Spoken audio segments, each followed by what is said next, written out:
Baru menikah dengan Mikha Tambayong, Deva Mahendra curhat rupanya lelaki tidak semandiri itu. Pernikahan aktor Deva Mahendra dengan aktris Mikha Tambayong kini jadi sorotan publik. Lantaran Deva Mahendra mengungkapkan perasaannya setelah resmi menikah dengan aktris Mikha Tambayong.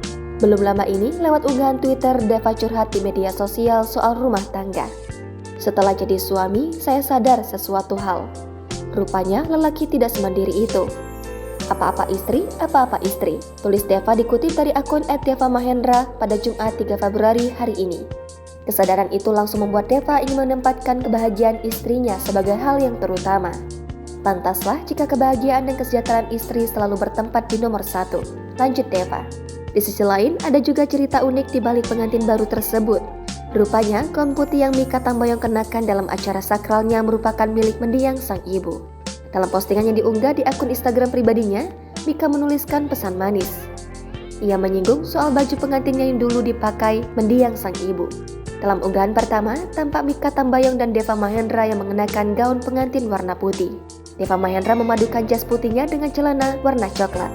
Sementara, Mikha Tambayong memakai gaun pengantin putih dengan belahan depan sampai ke atas lutut.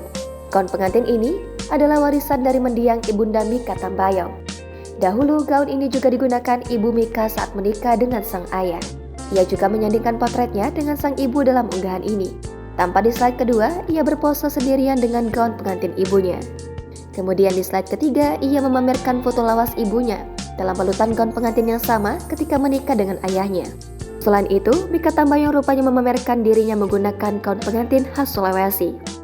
Hal ini diduga karena Deva Mahendra adalah artis kelahiran Makassar, Sulawesi Selatan pada 19 April 1990. Unggahan Mikha Tambayong dan Deva Mahendra pun mendapatkan banjiran ucapan selamat dan kaget dari rekan artis. Pernikahan Mikha dan Deva digelar secara tertutup di The Ritz-Carlton Nusa Dua, Bali pada Sabtu 28 Januari lalu. Selama prosesi pernikahan, acara hanya dihadiri oleh keluarga dan sahabat terdekat dari Mikha Tambayong dan Deva Mahendra. Deva Mahendra dan Mikha Tambayong diketahui telah mempublikasikan hubungan mereka pada awal tahun 2021. Tetapi setelah melalui beberapa wawancara, keduanya mengaku sudah menjalin hubungan sejak tahun 2020.